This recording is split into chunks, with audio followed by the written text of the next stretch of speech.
there, it's me, PK Speed, and this is my new podcast, the Midnight Toons. This is something I've been planning to do for quite some time, for, I don't know, probably about a year or so. And today, this is gonna be the first episode. You know, it's kind of awkward because I haven't really done something like this of a sorts.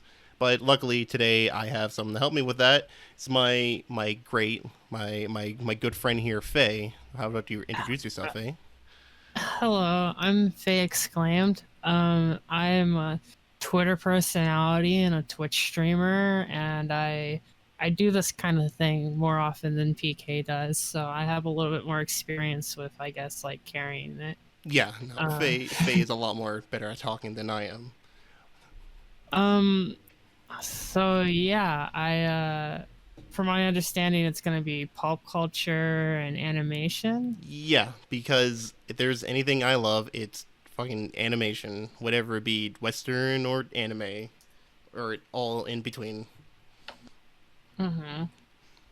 But yeah, this podcast will be mainly focusing on animation, pop culture, and all that. And at the end, we'll do questions. If you have any questions for the Midnight Tunes, you can put it for the YouTube upload. You can just put it in the comment sections below. You can comment on because I'll be adding this on SoundCloud as well, of course, just for anyone who prefers it. The listen there. I'd imagine there'll be like a Twitter post or something. Yeah, too. yeah, of course.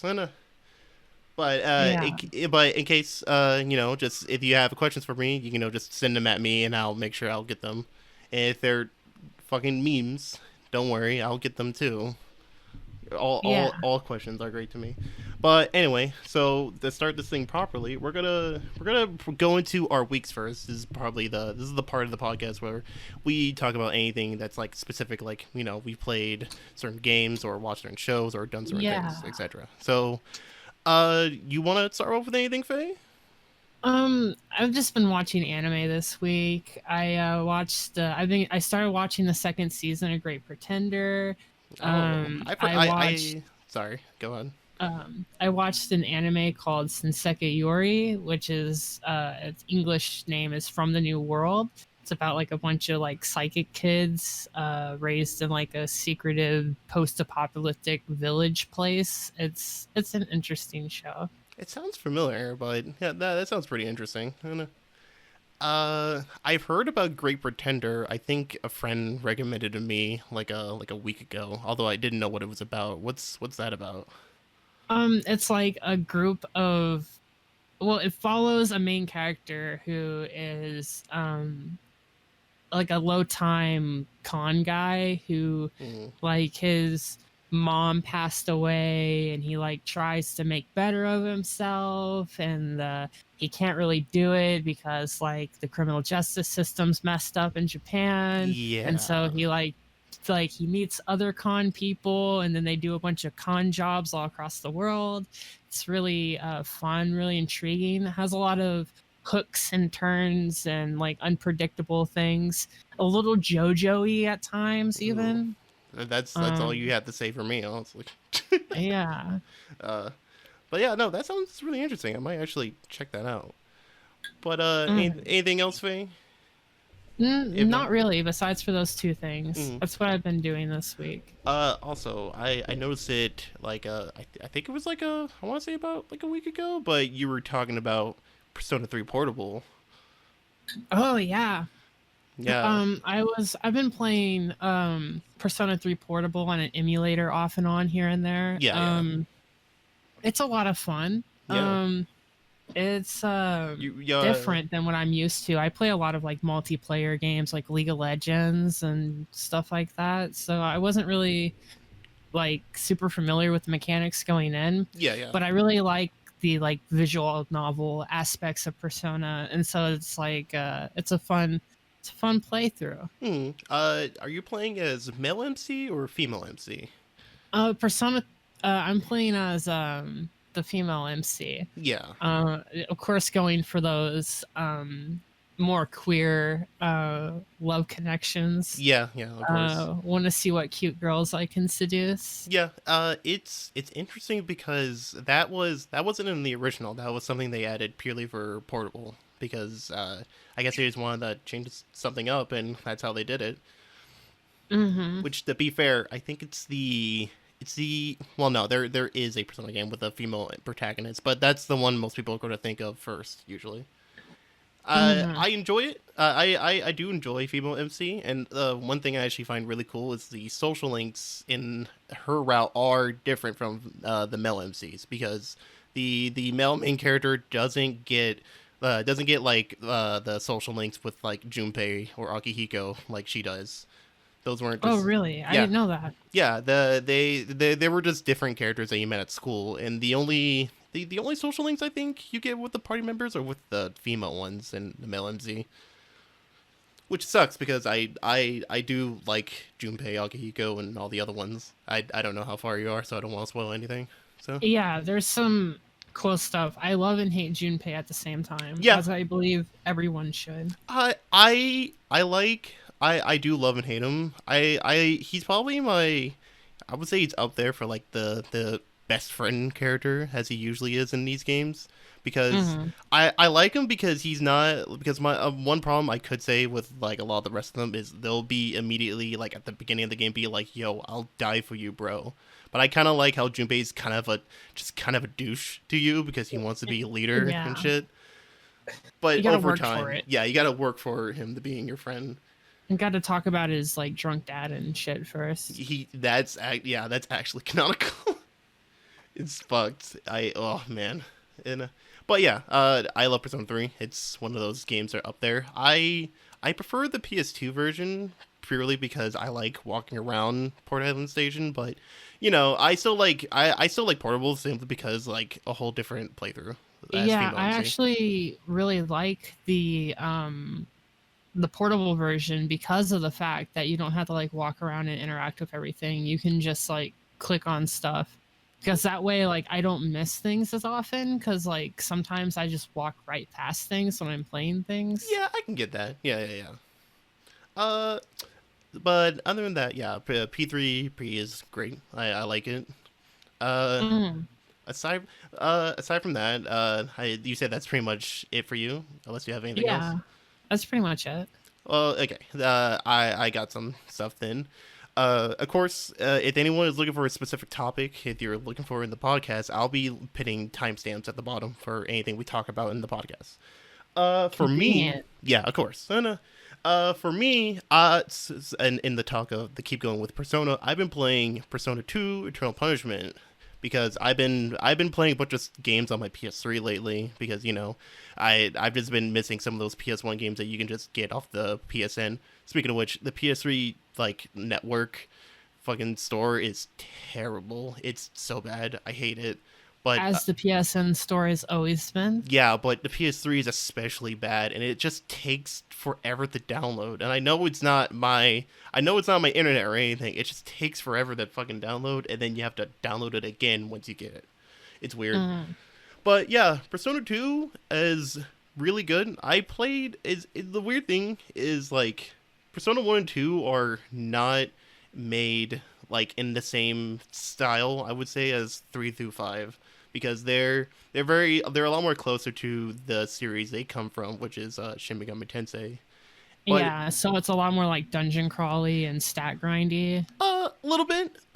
Is I wouldn't say it's that along with negotiating, which is something that's been a staple in all like Megami Tensei, and not all, but most Megami Tensei games. Which, in Mm, case you don't want to fight your opponents, or maybe you don't want to because you're probably gonna die, you can you try to talk out of the fights or something with your enemies, or get items from them. Oh my god, one sec. Sorry.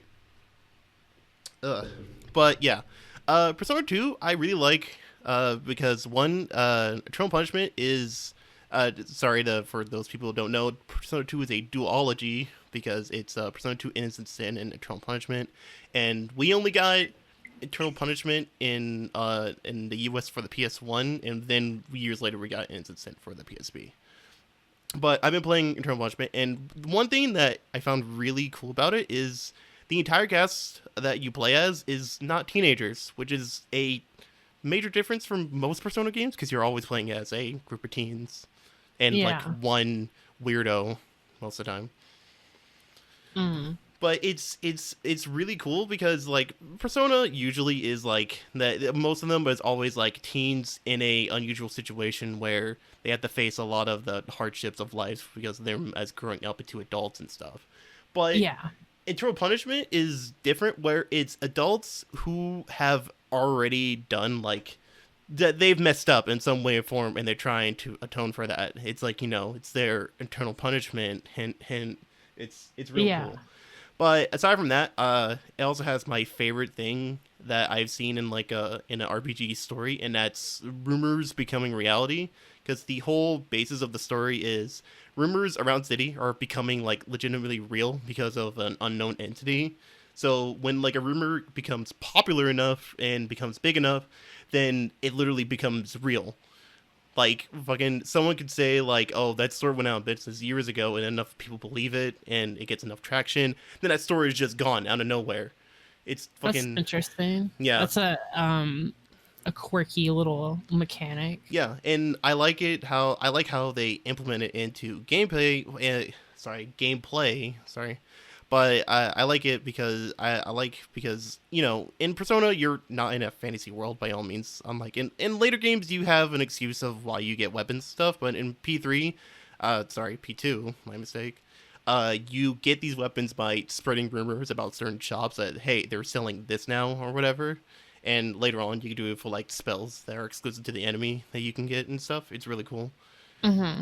It's cool from a story standpoint and like from a gameplay. And my other favorite is how insane it gets with the rumor stuff because you know not to majorly spoil it, but it's the most notable thing about P2 Innocent Sin is it has Hitler in it because Oh, basically imagine 4chan existing in a world like that. That's basically why he's oh, alive. so they're like, I heard a rumor that like Hitler is in Brazil, Yeah, and the next thing they know, like Brazilian Hitler is like at their coffee shop. basically, honestly. And it gets crazier because there's also mech Nazis. That's Yeah. interesting. Yeah, it gets nuts. I wouldn't say Eternal Punishment they don't have it doesn't have that. It's going for a different thing, but they're still connected story wise, but you can still probably play both of them without knowledge of the other. That's how most people did with Some the PS1. So some JoJo moments in there. yeah, straight up. Especially since personas are very similar to JoJo. Stands, sorry, not JoJo. Oh yeah, they got stands. Yeah, you're right. Yeah. It gets real nuts, and I've been really enjoying that. If you haven't, I would go check it out. It's only like $10 on like most places you can get it, or you could just get it on emulator, but you can get most things. Yeah, you could emulate it. Yeah, yeah. It's PS1 emulator's a little finicky, but you yeah, could figure it out. aside from that, it's my only issue with it is it's even though I played tons of older Megami Tensei games because I'm super into the like every series from that, it's Uh-huh. still weird going to older Persona because it doesn't have the press turn system. Mm. It's just regular like RPG fights, and it's sometimes it's just like, why didn't I get an extra turn there? Oh yeah, that's right. That's way before that comes. Mm. It's just jarring, especially when you go like forward and back, because Megami Tensei games are a lot more enjoyable when you start at the first game, then go at the last, because you can really tell the changes. Yeah, you can see like all the developments and stuff. Yeah, yeah. That's only the only other notable thing I played was I've been playing Guilty Gear XX Accent Core plus R, which the reason why I've been playing that is because it got rollback onto the Steam version of the game, and that's been Oh, oh fantastic. god. It's been so That good. sounds amazing. Yeah, it's really good. It plays great. I've been enjoying it because I love Guilty Gear because its general style and all that. It's just heavy metal and I love it. But I aside from don't know that, much about Guilty Gear, but I know that rollback netcode is nut, and yeah, that's all I need to know. it's real good. Guilty Gear. To be fair, most people don't know what's happening in Guilty Gear, but I know it exists, and I yeah, know that the fighting game people love it. That's all I know. it's real good. But yeah, because originally what was happening is they were only gonna have it for like as a beta test thing, just to check out if it worked. But then tons of people started playing it, and it was real good. And then they extended it by a week, and then they just said, "Hey, we're gonna extend it to forever." It's just in the game Yeah.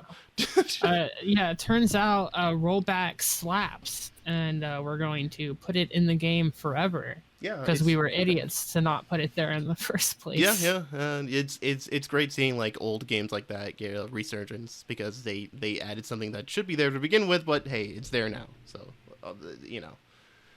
Aside from that, for stuff I watched, I've been watching a lot of horror movies with a close friend of mine, and one I saw was really good. It was a stop motion horror movie by the name of Las Casa Lobo, which in English it says The Wolf House, and it looks fantastic. It is all completely done in stop motion. It's only about like an hour and 15 long, I want to say, but it's really good. Like, holy shit. The only downside to the movie is it's not really, well, it is disturbing to look at, and it can be scary at points, but to me, I couldn't really get scared too much because I was just kind of amazed, like, holy crap, people, like, when I was looking up about the development of the movie, it took them 5 years to make, and I'm like, yeah, that makes sense, because fuck, stop motion is real tough, and it's almost crazy how many people decide just to do that.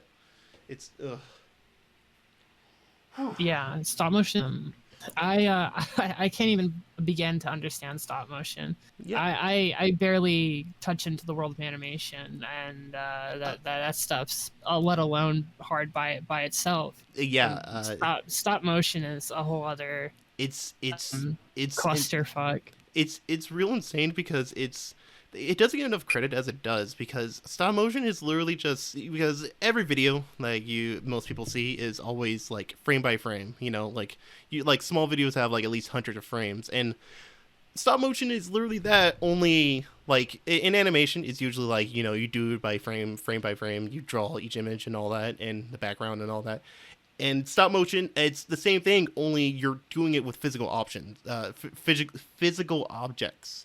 So, like, for example, Night Before Christmas, they had to design and make the entire set for that, all the characters. They made, like, to change the expression on the characters' faces, they have to, like, make new faces for the characters. I didn't realize that was stop motion. Now I feel stupid. It's good. To be fair, not a lot of people know that it's not even really a Tim Burton movie. He just made the idea, but he didn't really even work on it. I don't know anything about Tim Burton, so... The only thing you need to know is he made a couple good movies and not anymore. Damn, it'd be that way. It really be. But yeah, stop motion, I think it's fantastic and it's great. The only problem is it doesn't get enough credit because most people don't care about like a lot of animation, because it's that stigma of animations for kids, and they don't understand how much a lot of work goes into it, and it's sad. That's why I don't want to see it unless it's a nasty looking sci-fi CGI monster on the screen. Yeah, man, if they actually made that in stop motion, that would probably be real nuts. They have to like a fucking Cthulhu beast or like a Yogg-Sothoth, whatever. But yeah. But they'd rather just CGI it. And, yeah, it looked like shit. Like fucking. Well, we'll talk about the Clifford thing. yeah. But yeah, I highly recommend Las Casa Lobo. It's really hard to find. Well, no, it's not hard to find the movie, but it's hard to look up because if you try to put in the Wolf House, it'll put in just other results, so you have to put in its foreign name. But aside from that, it's great. It's only like, I think it's only like $2 or $4 on like the Amazon Prime or something, but I highly recommend it. Aside from that, I don't think I've watched anything super notable off the top of my head. No, wait, I did. I've been rewatching Beastars on Netflix. I have not seen Beastars. It is great. I love Beastars. I can't get enough of it, honestly. And anyone who knows me personally is listening to this, they know I've been pushing for this fucking show for like months. And it's almost nuts, and I feel bad because I had to annoy everyone with that. But it's real good. I love it because it's basically like Disney's Zootopia, only it was better and had a lot more time to do a lot more interesting stuff with it. Does it have a cop protagonist in it? No, we're following. It's automatically better. Yeah. But yeah, no, it's really interesting. I want to talk more about it. But as many people know, for the past year, oh god, it's been a year. I've been trying to work on a review for that. The only reason why I haven't been done with it is because this year sucks major ass. That's why. Whoa. PK Spear review coming up. Yeah. That, and also I every time I write something I need to delete it because I think it's terrible. But aside from that, expect that soon because now I got this better mic and everything has been better lately. But aside from that, I haven't done anything else aside from those things. Okay, so that out of the way, we need to talk about Clifford, man. This is All right, I can't cope with not talking about Clifford. all right then. Ladies and gentlemen, this is when we get into the news segment. We usually start with We usually how this will go. We'll go into any of the major animation news, and then we'll go into like etc. news, just like anything in the gaming, like movies, pop culture stuff. But as Faye here mentioned, yeah, as if you haven't checked it out yet, live action Clifford got revealed, a couple days ago. He's terrifying. He's He's terrifying. a giant red monster he's prepped to eat this woman. This, this he, little. it's like that picture. I don't know if you can show it on the YouTube version of it or whatever, but he looks like I'll that put face your dog makes before he eats like a cricket or something. Yeah. He's ready. He's about to slurp that girl up, dude. That girl's dead. But then again, you could have always said that with Clifford before, but it just looks creepier now because he's like more realistic. It's like this uncanny valley of like.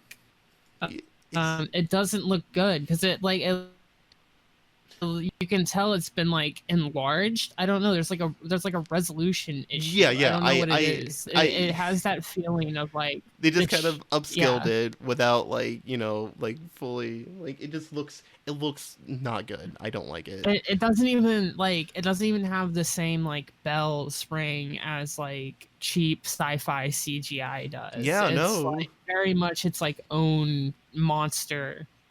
Yeah, I'm expecting the Bloodborne music to pop up and the life bar to come up.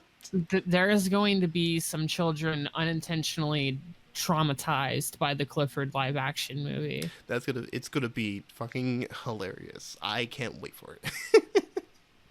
But legitimately, I'm not gonna say I'm like the biggest fan of Clifford, but even then, this doesn't look good. Honestly, they could do better. It's I would say it's almost like a Sonic movie situation where the trailer comes out and everyone's just like, "Oh my god, why does it look like that?" Yeah, but unlike the Sonic movie, they don't have another chance to redo this. I did some research, right? And they've been working on this movie since 2012. And it got canceled like 2 or 3 times, and they bought the rights to it, and they're just shoveling the corpse out of the ground, putting it in front of a camera, and drawing a smiley face on it. That sounds about right. It from what it sounds like, it's just like a we can't work on this anymore. Just fucking shove it out, whatever. It's like CGI was bad back then, and they were like, yeah, we probably shouldn't do this because it looks like shit. And then they're like, let's wait for CGI to get better. And then CGI got better, but it got more expensive. They didn't get better. They were like, well, we can't just throw all this expensive CGI work away, but we can't pay for new CGI work either. So we'll just pay for botched fucking old CGI tech and shove this dog out onto the screen, and since it's a dog, kids will love it, right? Yeah, it's always just it doesn't matter what it looks like as long as the kids love it. It's great. Yeah. I just CGI movies like this to where there's one CGI character and the rest is live action, like the Disney live action movies. Yeah. I just cannot. It's always been kind of an odd spot for me. I don't know what it is about it. To be fair, you're not the only one. Most people I know really just especially with Disney, it's just why would I watch this? Not only because it doesn't really look that good, it looks in certain cases it looks fine, in other cases it's just meh. But it also with the Disney movies, completely irrelevant because there's the original versions, and they just look better in almost every way. Like, why would I watch this? Like, no one's gonna There's remember this. and apparently, this is another thing I don't get because I watched Clifford the Big Red Dog when I was a kid, Yeah, same. and like it was like this small little like it almost was like a beachside town if I remember correctly, It was kind of like a Steven it was Universe type thing going on. it was an island. It was Bird World Island, which I'm surprised Yeah. I remember that. So the movie takes place in New York City. Because it's New York. Because you'd be surprised that a lot of like live action like adaptions of stuff have to take place in New York. I think it's the same thing with like the fucking Smurfs. And it's like guys, let's take this. I don't know. I feel like it'd be easier to film for this if you went to like some fishing island and like film there.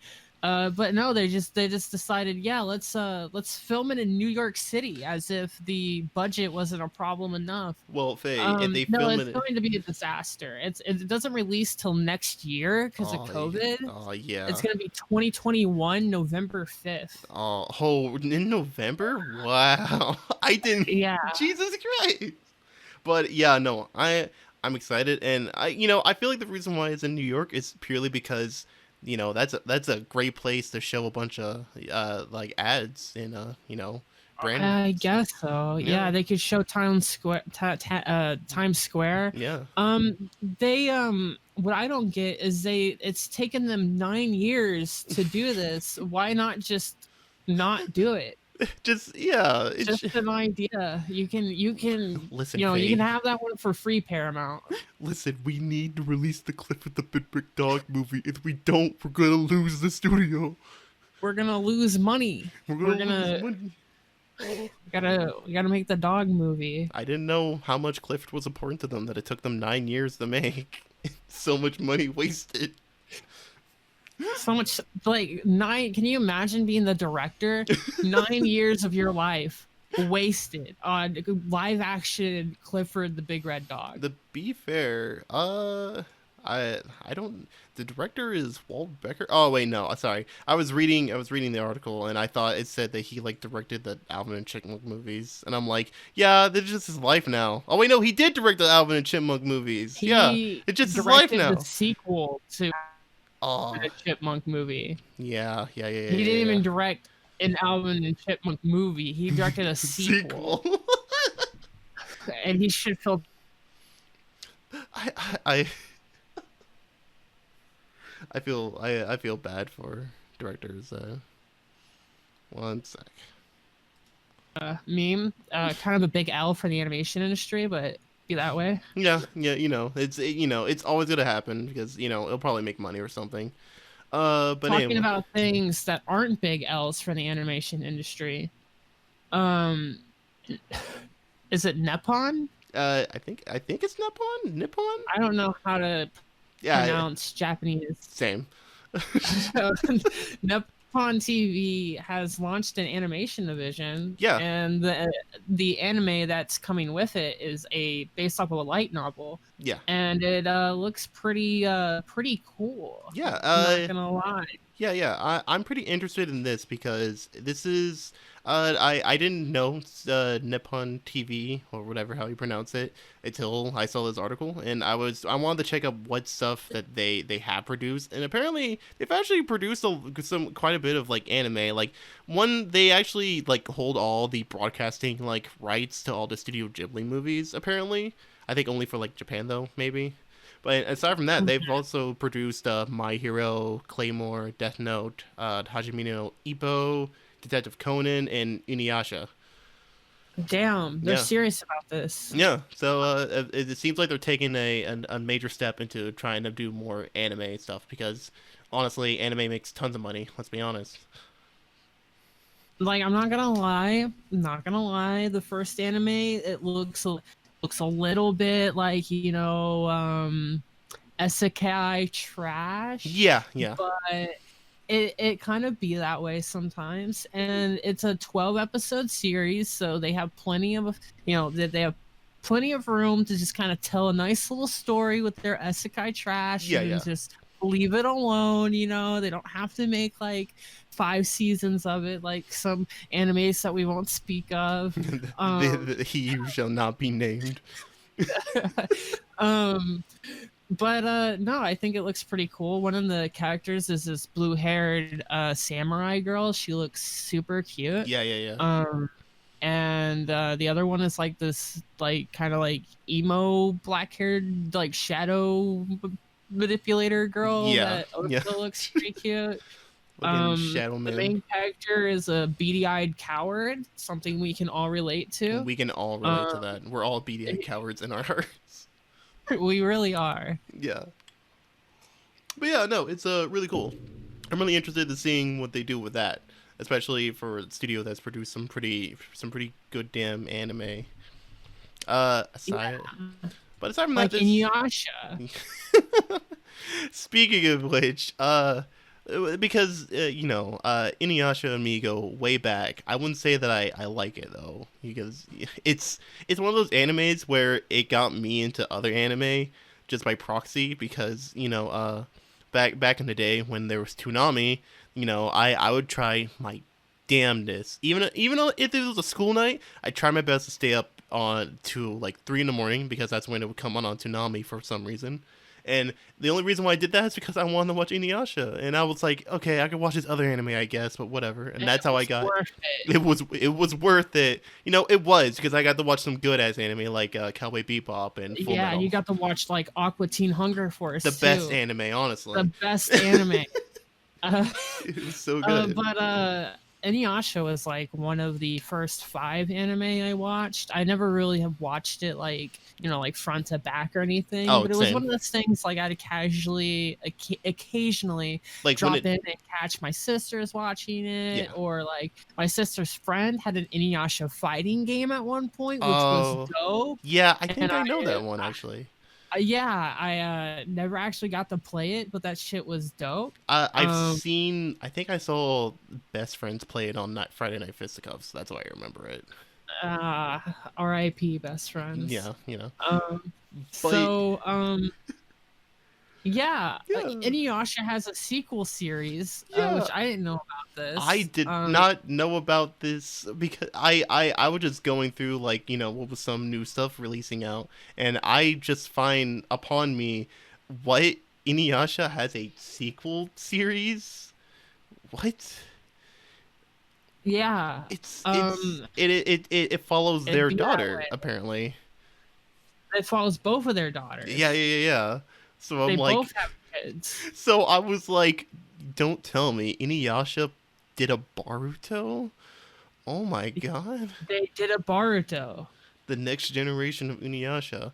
Sadly, I don't really care for Inuyasha too much anymore. I mean, it's an important part of like my anime history, but like you, I only watch it like casually. Whenever I only watch it if it came upon my TV or something. So I'm like, hey, it's there. And then from what I hear from friends, it's just it's just the same thing usually for the entire series. It's Inuyasha and Kagome, going on adventures, and then they save each other. It's just the same thing, except it's their daughters. Yeah, it's great, but aside from that, I haven't really checked it out. I might, maybe I'll go back to Inuyasha and finish the entire series, which I also found out that lasted from, I want to say 98 to 2008. Damn. And I was like, yeah, that sounds about right. Smaller than the Confederacy. So along with that, I also learned that Detective Conan, or like Case Closed, as it's known in the U.S., has been on from the 90s till present. It's still going. What? Yeah, it's been going for like it's kept going for years, apparently, for some reason. Why? I don't know. Like I remember I was on the Sakuga, the like Sakuga site, where it shows like a bunch of really cool ass clips from anime and stuff. And regular Gintama here, 987 episodes. Yeah.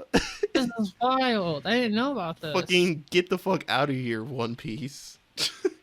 One Piece ain't got shit on Case Closed. Damn. But yeah. Earlier I mentioned Boruto. And this is a little bit. It's only like a week old, but I just happened to hear upon it. But the Boruto manga, the writer for it, I forget his name. Well, one sec. Uh, his name was Masashi Kishimoto. Oh no, that's the creator of Naruto. That's I the meant creator. the Yeah, original writer for Boruto was Ukiyo Kodachi.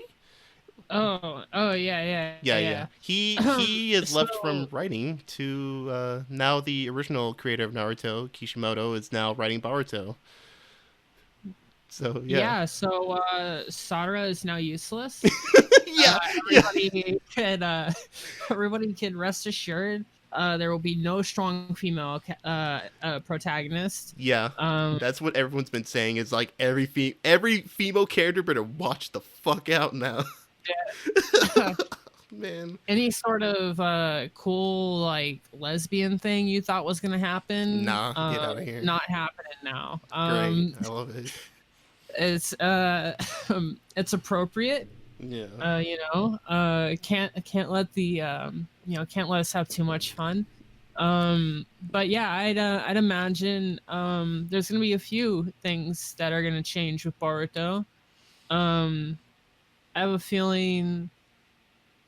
I don't know. Yeah, I'm not really caught up with Boruto, but I hear that the latest chapters, there's been some stuff popping off. I heard there's been some defecting, some Tin Tails things tossed around. Oh, no. It's some real shit going on right now in the Boruto universe. Yeah.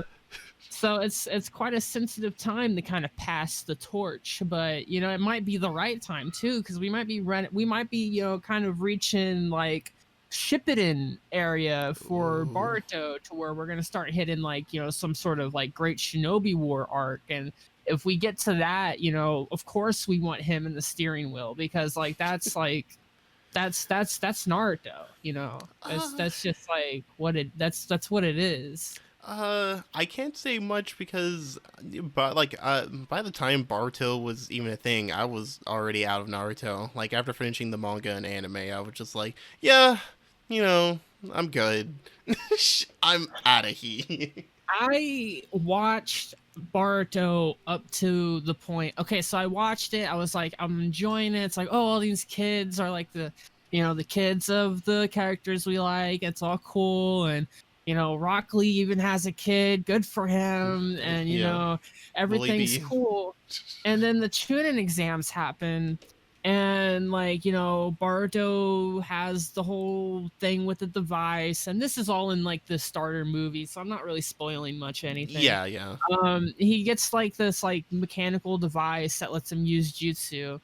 And like he wins the Chunin exam with it, and I'm like, okay, yeah, he gets caught, and like I'm like, okay, so there's gonna be a whole arc about how like he has to like train himself again, and Yeah, like he doesn't actually get promoted, and like it's kind of like supposed to be a different version of the Naruto thing, to where like instead of like being like, embraced for being like crazy and powerful, he's like kind of like scolded for like going around instead of like staying true to his ninja way or whatever.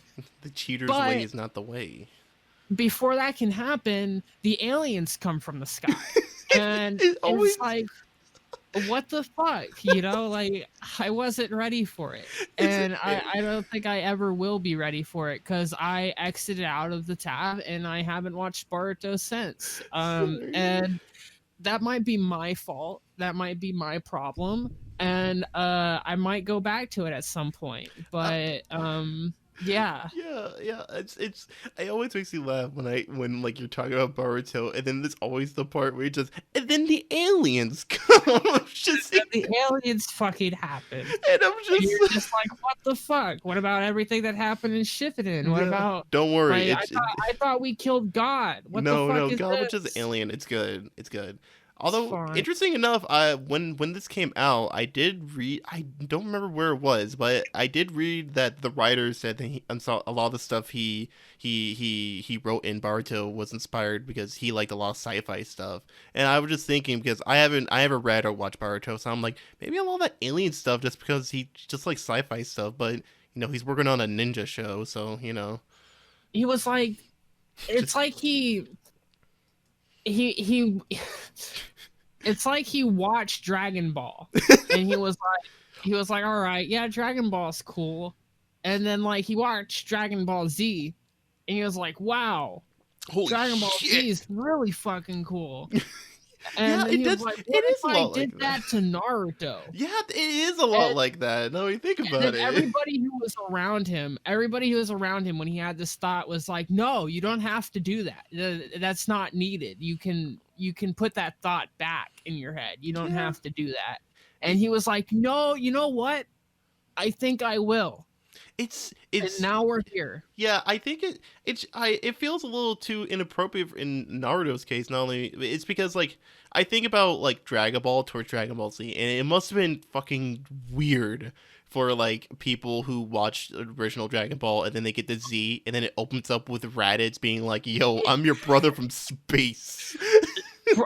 Can you imagine? It would be the same reaction I had to Boruto when the aliens came from the sky during the Chunin exam. It would be the pod crash lands on the farmer And and then he kills the farmer with an energy beam. Yeah. And then I exit out of the tab and I never watched DBZ. Yeah, But like that's why I'm saying I have to come back to Boruto at some point. Yeah, at some But point. like I'm just not ready for it right now. Yeah.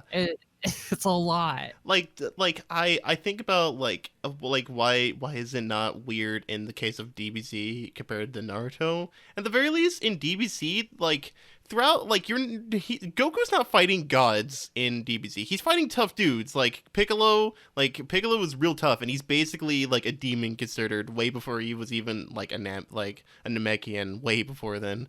But I don't know. It's still weird to me from like because most of Dragon Ball is just we're going on crazy fun adventures with Goku and friends to find the Dragon Balls, and then we get We're the DBZ. Using martial arts to do cool, wacky shenanigans. Yeah. Where we fight like JoJo characters. Like Almost it's Yeah. weird. Like that it's a reason why I actually like original Dragon Ball slightly more because it's just fun.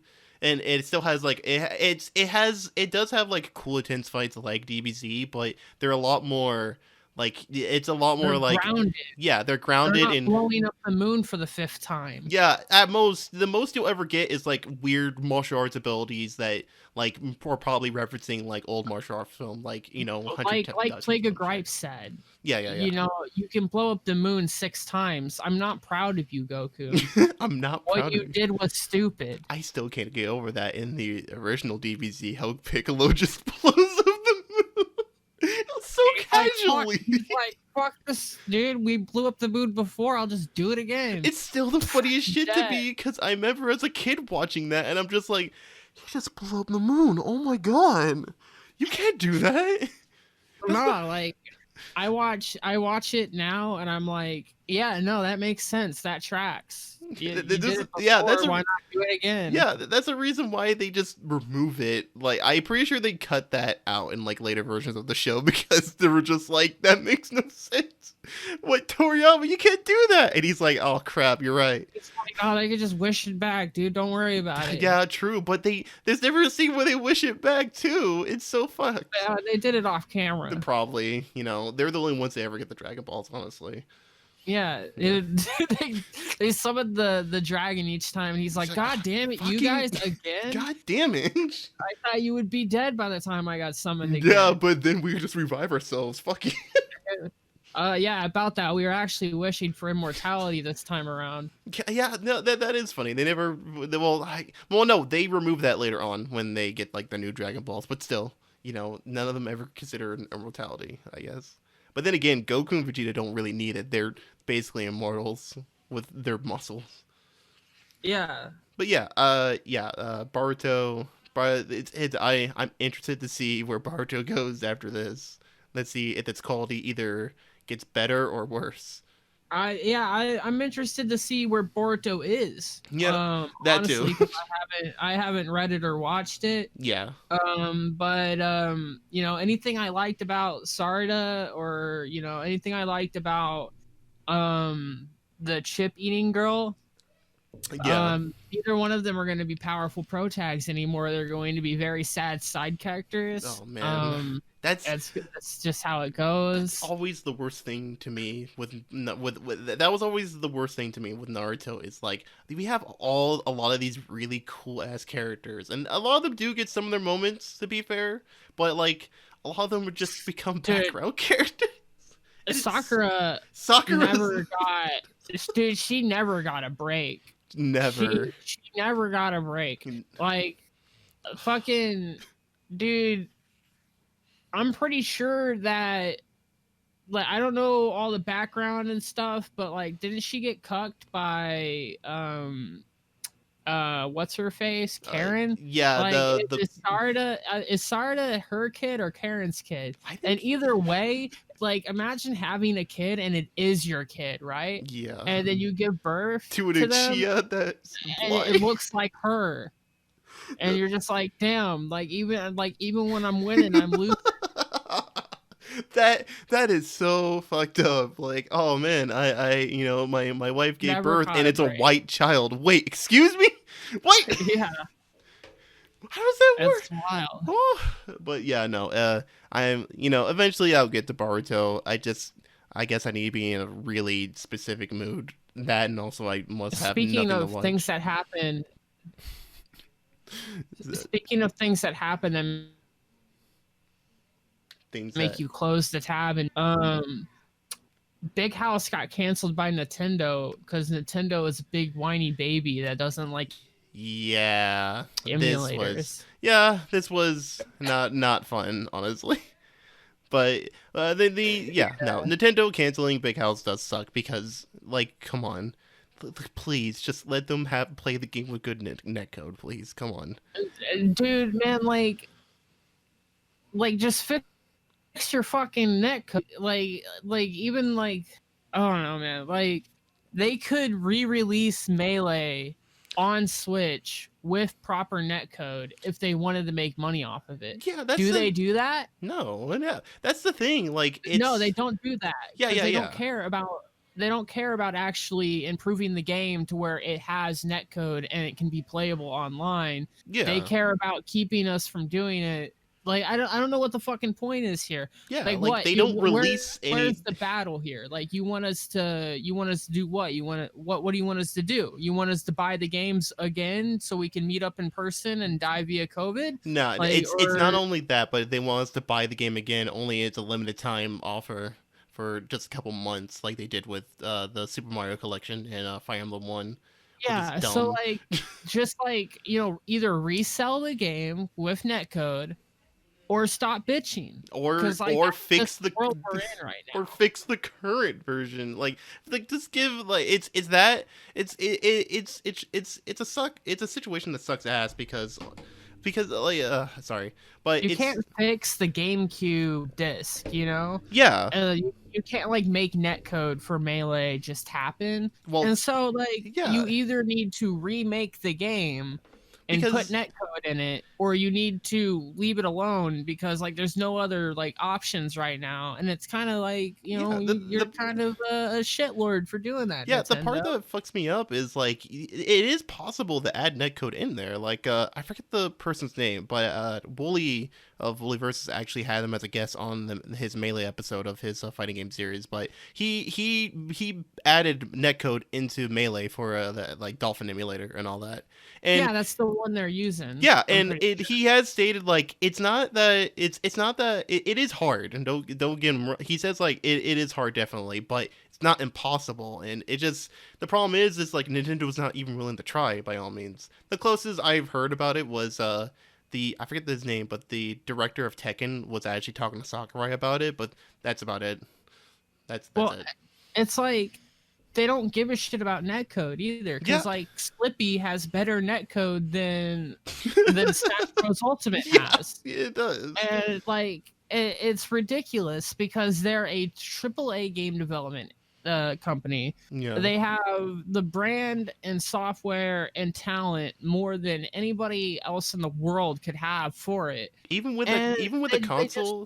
give a shit about netcode at all. They don't care about making the game competitive. They don't care about making it reliably played online. It's it's such a frustrating process because it's like we go from Ultimate goes online, COVID happens, we stop having tournaments, Ultimate goes online, everybody's like, okay, it sucks ass. This sucks ass. Like the meta's different, like it's not the same.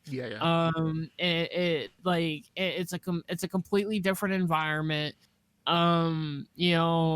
We have to be on Ethernet and high quality internet to even make it work in the first place. And you can't because the Switch doesn't have an Ethernet port, so you're just like, fuck. The Ethernet port for it.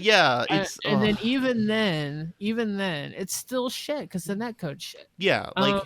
But for a lot of people, you may think of like, oh, but this won't dramatically fix the problems of the game. Like, I look at something like Guilty Gear, or another good example is KOF 2002, which these are games that recently just got rolled back, and those games are blown up in popularity again because people are like, oh god, I can play the game consistently good now. I can fucking I can fight someone in Brazil on fucking Wi-Fi, not even Ethernet. Yeah, I don't feel like I'm playing with like 5 seconds of delay. It's awesome. It's great. I love it. And so it's like, you have 3 options here, right? You can re-release Melee with netcode. Yeah. You can just even at least stop being a bitch about it. Yeah, because you can fix Ultimate's netcode. Yeah, like it's with all those, one, even just re-releasing Melee, even though it wouldn't automatically fix the problem, just like you're not you're not making any more copies for the GameCube for it, so you're not losing money if these people do it. And there may be some people who are being like, but Nintendo is, they're in the right because it's their property, they could do what they want, despite the fact that they're not really even making any monetary gain from this anymore because, it's an old ass copyright laws are gay. Argue with me on Twitter. At Faye exclaimed to come at me. You'll lose. Faye's really good at arguing. But and even then, just come on. Like it just sucks because, these community people just want to play a safe version without having to go out in the fucking public and die. Which it's sad to think that Nintendo would prefer that than a good online experience. It's a terrible situation, and it sucks for all the Melee players, despite how much I love shitting on Melee. Specifically its community, not really the game itself too much.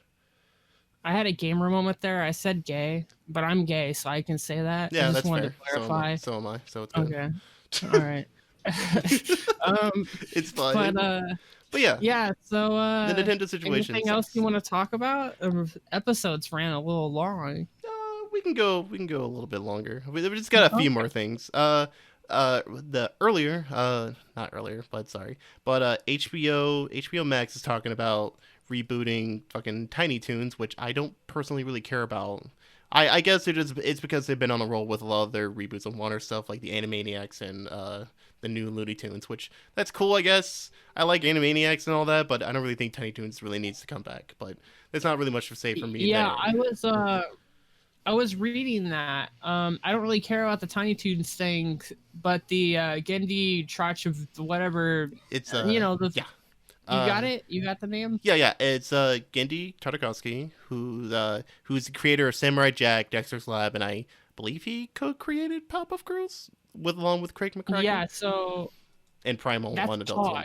Yeah. This dude is like actually super talented. He is amazing. I love almost every work he does. He's one of my favorite animators out there.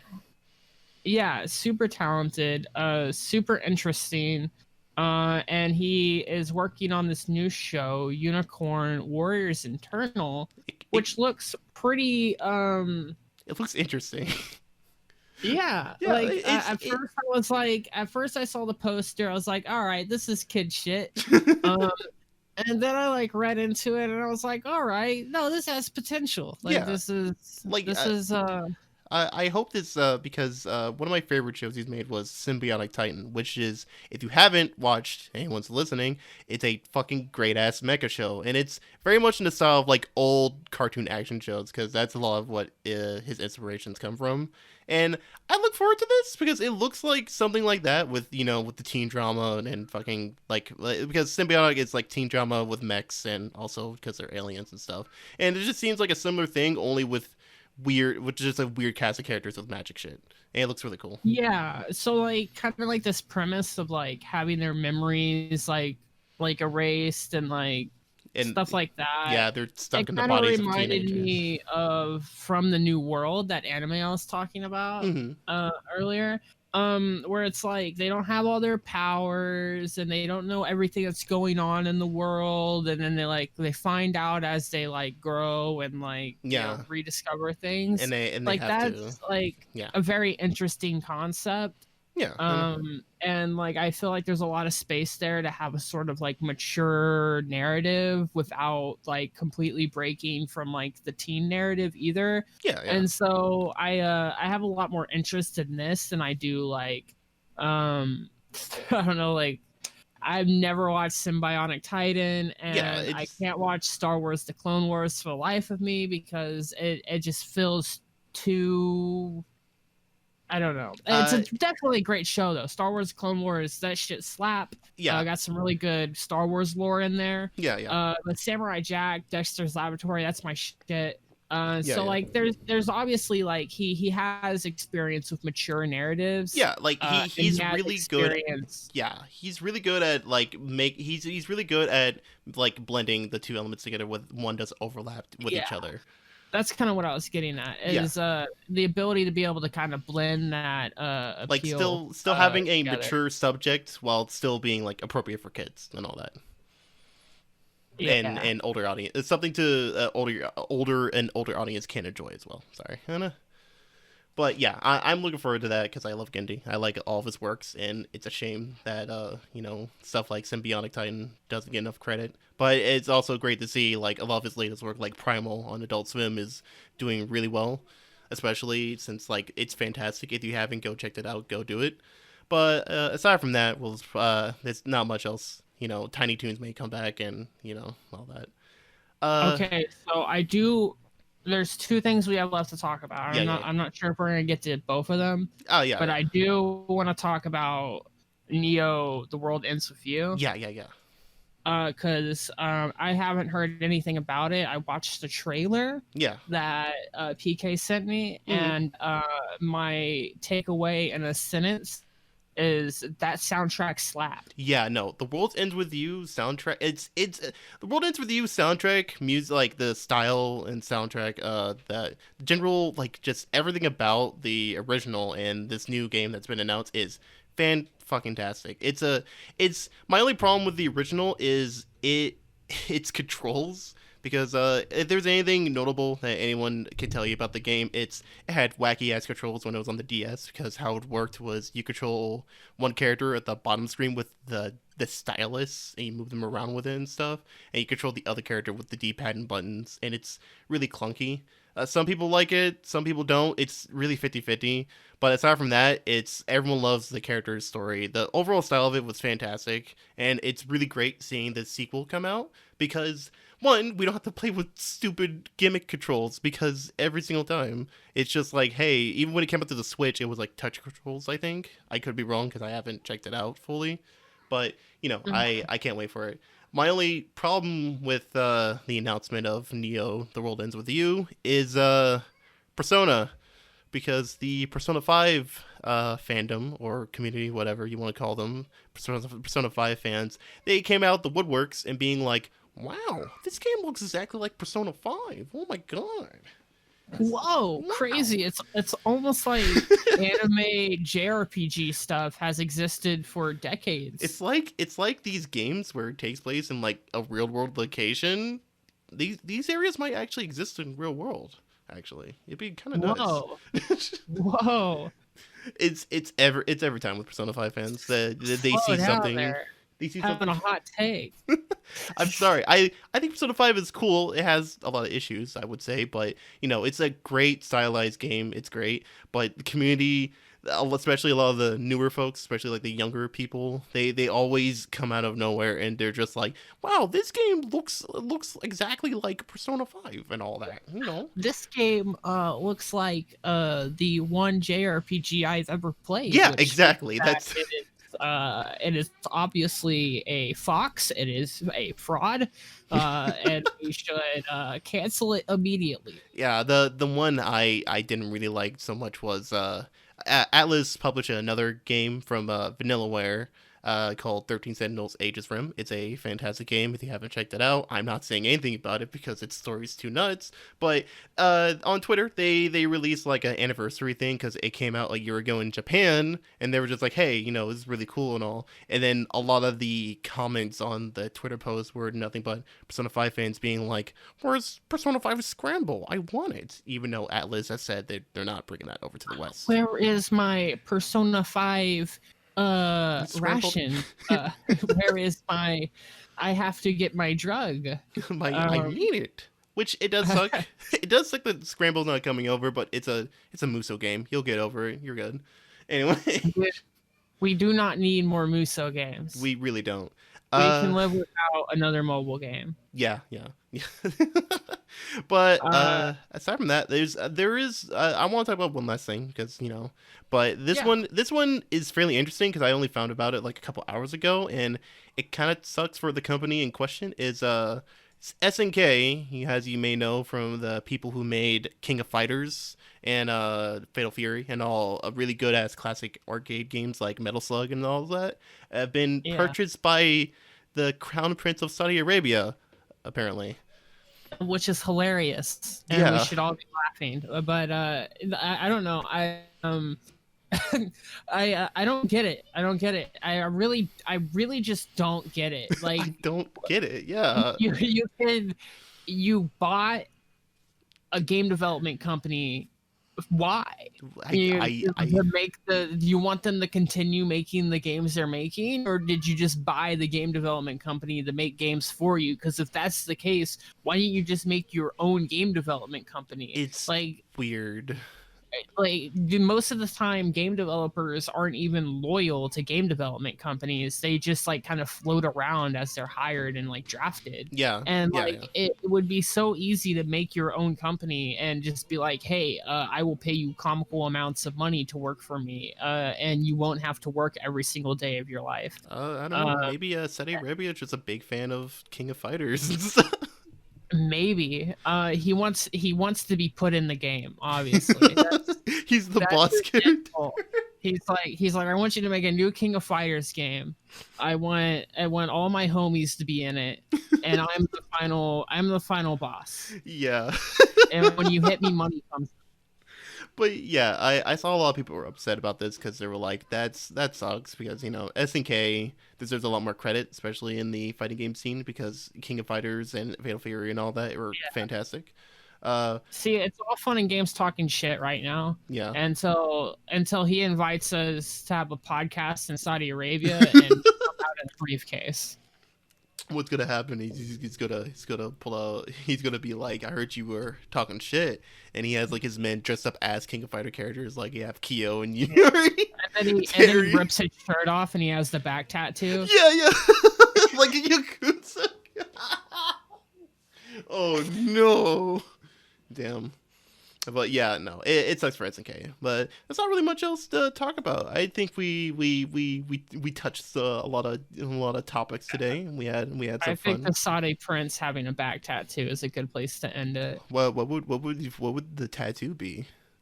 Like a tiger or something. Like like the just generic like rich Saudi prince shit. Like like.